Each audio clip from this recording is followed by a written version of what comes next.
नमस्कार, आप देख रहे हैं सरकारी अपडेट इंडिया, जहां पेंशन, सरकारी योजनाओं और कर्मचारियों से जुड़ी जरूरी जानकारी आसान और साफ भाषा में समझाई जाती है। चैनल को सब्सक्राइब कर लीजिए और बेल नोटिफिकेशन जरूर चालू रखें ताकि कोई महत्वपूर्ण अपडेट आपसे छूट ना जाए। देश के लाखों ईपीएस 95 पेंशन धारकों के बीच इस समय न्यूनतम पेंशन, महंगाई भत्ता, मेडिकल सुविधा, higher pension, digital life certificate और रुकी हुई पेंशन जैसे कई मुद्दों को लेकर चर्चा बनी हुई है। इनमें सबसे ज्यादा ध्यान 7,500 रुपए न्यूनतम पेंशन के साथ महंगाई भत्ता देने की मांग पर है। पेंशनर संगठन लंबे समय से ये मांग करते आ रहे हैं कि बुजुर्ग पेंशन धारकों की मासिक आय को मौजूदा महंगाई और बढ़ते घरेलू खर्च के अनुसार बेहतर किया जाए। पेंशनरों का कहना है कि जिन कर्मचारियों ने दशकों तक देश के औद्योगिक और आर्थिक विकास में योगदान दिया, उन्हें वृद्धावस्था में ऐसी पेंशन मिलनी चाहिए जिससे कम से कम दवाइयों, राशन, बिजली और रोजमर्रा के जरूरी खर्च पूरे हो सकें। इसी वजह से 7,500 रुपए न्यूनतम पेंशन के साथ डीए और बेहतर चिकित्सा सुविधा की मांग लगातार प्रमुखता से उठाई जा रही है। दिल्ली के जंतर मंतर सहित अलग अलग जगहों पर हुए प्रदर्शनों और प्रतिनिधि मंडलों के बाद पेंशन संगठनों ने सांसदों और केंद्र सरकार के विभिन्न स्तरों तक अपनी मांग पहुंचाने की कोशिश तेज की है। ज्ञापन, पत्र और बैठकों के माध्यम से यह कहा जा रहा है कि अब केवल आश्वासन की बजाय स्पष्ट और लिखित समाधान सामने आना चाहिए। बुजुर्ग पेंशनरों की आर्थिक स्थिति और बढ़ते मेडिकल खर्च को देखते हुए संगठन चाहते हैं कि सरकार इस मुद्दे पर जल्द कोई ठोस स्थिति स्पष्ट करे। लेकिन यहाँ एक बात बहुत जरूरी है, किसी संगठन की मांग, किसी सांसद का समर्थन, किसी मंत्री का आश्वासन और अंतिम सरकारी आदेश एक ही चीज नहीं होते। जब तक आधिकारिक अधिसूचना या लागू करने का स्पष्ट आदेश सामने नहीं आता, तब तक 7,500 रुपए प्लस डीए को लागू मान लेना सही नहीं होगा। सोशल मीडिया पर संभावित फैसलों को कई बार अंतिम आदेश की तरह पेश किया जाता है, इसलिए पेंशनरों को किसी भी दावे की आधिकारिक पुष्टि जरूर करनी चाहिए। अगर आप ईपीएस 95 पेंशन, हायर पेंशन और सरकारी कर्मचारियों से जुड़ी ऐसी ही जरूरी जानकारी सही संदर्भ के साथ समझना चाहते हैं, तो सरकारी अपडेट इंडिया को सब्सक्राइब करके जुड़े रहें। कोशिश यही रहेगी कि मांग, चर्चा और वास्तविक सरकारी फैसले के बीच का अंतर साफ तरीके से बताया जाए। अब बात पेंशन भुगतान से जुड़ी समस्याओं की। कई बुजुर्ग समय समय पर शिकायत करते हैं कि पेंशन बैंक खाते में समय पर नहीं पहुंचती, डिजिटल लाइफ सर्टिफिकेट लंबित दिखता है, बैंक रिकॉर्ड और पीपीओ में जानकारी मेल नहीं खाती या डीबीटी और केवाईसी से जुड़ी परेशानी सामने आ जाती है। बुजुर्ग पेंशनरों के लिए ये केवल तकनीकी दिक्कत नहीं है, क्योंकि कई परिवारों में यही पेंशन दवाइयों और रोजमर्रा के खर्च का मुख्य सहारा होती है। डिजिटल लाइफ सर्टिफिकेट की व्यवस्था पेंशनरों की सुविधा के लिए बनाई गई है, लेकिन अधिक उम्र में बायोमेट्रिक मिलान की परेशानी हो सकती है। कई बुजुर्गों के उंगलियों के निशान सही तरीके से कैप्चर नहीं होते। ऐसे मामलों में pensioner bank, common service centre या उपलब्ध अधिकृत माध्यम से जीवन प्रमाण की स्थिति जांच सकते हैं और जरूरत पड़ने पर दोबारा जमा करने की प्रक्रिया पूरी कर सकते हैं।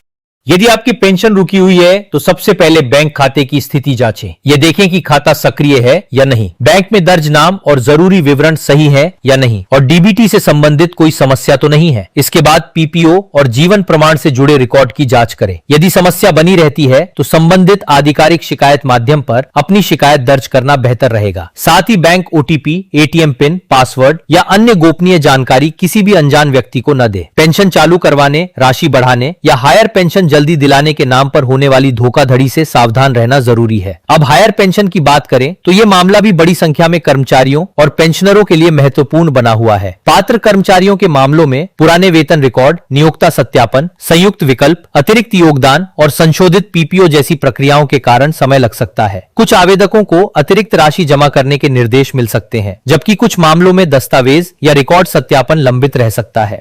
यहाँ ये समझना जरूरी है कि हर कर्मचारी की सेवा अवधि, वेतन और योगदान का इतिहास अलग होता है, इसलिए किसी दूसरे व्यक्ति की जमा राशि या संशोधित पेंशन देखकर अपनी पेंशन का अनुमान लगाना सही नहीं होगा। वास्तविक स्थिति संबंधित रिकॉर्ड और अंतिम संशोधित पीपीओ के बाद ही स्पष्ट होती है। जिन लोगों ने हायर पेंशन के लिए आवेदन किया है, उन्हें अपनी स्थिति आधिकारिक माध्यम से जांचते रहना चाहिए। यदि नियोक्ता सत्यापन लंबित है तो संबंधित संस्थान से संपर्क किया जा सकता है। यदि कोई अतिरिक्त दस्तावेज मांगा गया है तो उसे समय पर पूरा करना जरूरी है। अगर आपके परिवार में कोई ईपीएस 95 पेंशनर या हायर पेंशन का आवेदक है तो ये जानकारी उनके साथ जरूर साझा करें और सरकारी अपडेट इंडिया को सब्सक्राइब कर ले। सही प्रक्रिया की जानकारी कई बार लंबे समय की परेशानी से बचा सकती है।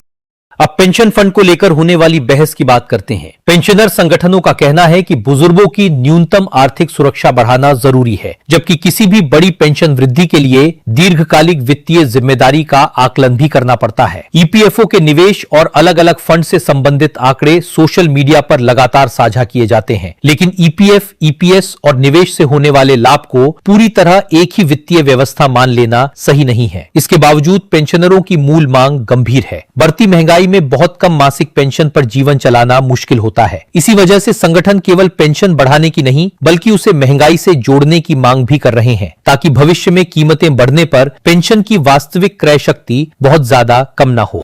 मेडिकल सुविधा का मुद्दा भी उतना ही महत्वपूर्ण है। अधिक उम्र में नियमित दवाइयों, जांच और अस्पताल के खर्च में बढ़ोतरी हो सकती है। कम पेंशन पाने वाले बुजुर्ग के लिए अचानक आने वाला बड़ा मेडिकल खर्च गंभीर आर्थिक परेशानी बन सकता है। इसलिए पेंशन संगठनों की मांग है कि पेंशन सुधार के साथ स्वास्थ्य सुरक्षा पर भी ध्यान दिया जाए। अब सरकारी कर्मचारियों की पेंशन व्यवस्था की बात करें तो यूनिफाइड पेंशन स्कीम, पुरानी पेंशन योजना और दूसरी व्यवस्थाओं को लेकर भी चर्चा बनी हुई है, लेकिन ईपीएस 95 और सरकारी कर्मचारियों की पेंशन व्यवस्था के नियम और फंडिंग अलग अलग हैं। इसलिए दोनों को सीधे एक जैसा मानना सही नहीं होगा। इसके बावजूद सामाजिक सुरक्षा के स्तर पर पेंशनर संगठन ये सवाल जरूर उठाते हैं कि वृद्धावस्था में हर व्यक्ति को सम्मानजनक न्यूनतम आय मिलनी चाहिए। 8वें वेतन आयोग को लेकर भी कर्मचारियों और पेंशनरों की नजर बनी हुई है। फिटमेंट फैक्टर, न्यूनतम वेतन और नई पेंशन के कई अनुमान सोशल मीडिया पर चल रहे हैं, लेकिन किसी भी संख्या को अंतिम मानने से पहले आधिकारिक प्रक्रिया पूरी होने का इंतजार जरूरी है। केवल अनुमानित कैलकुलेशन देखकर अपनी भविष्य की सैलरी या पेंशन तय मान लेना जल्दबाजी होगी। आने वाले समय में पेंशनर संगठन अपनी मांगों को लेकर ज्ञापन, बैठकों और शांतिपूर्ण प्रदर्शनों के माध्यम से दबाव बनाए रख सकते हैं, लेकिन किसी भी आंदोलन की तारीख या स्थान की पुष्टि संबंधित संगठन की आधिकारिक जानकारी से जरूर करें, क्योंकि पुराने पोस्टर और संदेश भी कई बार दोबारा वायरल हो जाते हैं। सबसे महत्वपूर्ण बात यही है कि 7,500 रुपए प्लस डीए, मेडिकल सुविधा या किसी भी एरियर से संबंधित दावे को तभी अंतिम माना जाए जब उसका स्पष्ट सरकारी आदेश सामने आए। किसी वीडियो, भाषण, वायरल स्क्रीनशॉट या सोशल मीडिया पोस्ट को अपने आप सरकारी नोटिफिकेशन नहीं माना जा सकता। अगर आपको ऐसी जानकारी उपयोगी लगती है तो सरकारी अपडेट इंडिया को सब्सक्राइब करना ना भूलें और बेल नोटिफिकेशन जरूर चालू रखें। वीडियो को उन पेंशनरों तक भी शेयर करें जिन्हें डिजिटल लाइफ सर्टिफिकेट, रुकी हुई पेंशन या हायर पेंशन से जुड़ी परेशानी का सामना करना पड़ रहा है। पेंशन केवल हर महीने आने वाली एक राशि नहीं है, ये किसी कर्मचारी के पूरे कामकाजी जीवन के बाद उसकी आर्थिक सुरक्षा से जुड़ी होती है। इसलिए पेंशन नीति में बुजुर्गों की जरूरत, सामाजिक सुरक्षा और व्यवस्था की वित्तीय स्थिरता तीनों का संतुलन जरूरी है। जिनकी पेंशन रुकी हुई है वे अपने बैंक खाते, पीपीओ, जीवन प्रमाण और डीबीटी से जुड़े विवरण की जांच जरूर करें। जिनका हायर पेंशन आवेदन लंबित है वे आवेदन की स्थिति और मांगे गए दस्तावेजों पर नजर रखें, और जो लोग न्यूनतम पेंशन बढ़ोतरी की प्रतीक्षा कर रहे हैं वे आधिकारिक घोषणा सामने आने के बाद ही किसी राशि या तारीख को अंतिम माने। हमारी कोशिश यही रहेगी कि EPS 95 pension, higher pension, DA, 8वें वेतन आयोग और कर्मचारियों से जुड़ी दूसरी जरूरी जानकारी आपको आसान और स्पष्ट भाषा में मिलती रहे। इसलिए सरकारी अपडेट इंडिया के साथ जुड़े रहिए और चैनल को सब्सक्राइब करना ना भूलें। आप सभी कर्मचारियों, पेंशन धारकों और उनके परिवारों का इस पूरी जानकारी को ध्यान से सुनने के लिए दिल से धन्यवाद। अपने दस्तावेज सुरक्षित रखें, अपुष्ट दावों से सावधान रहें और किसी भी सरकारी लाभ की अंतिम पुष्टि आधिकारिक सूचना से ही करें। फिर मिलेंगे एक और महत्वपूर्ण अपडेट के साथ। धन्यवाद और जय हिंद।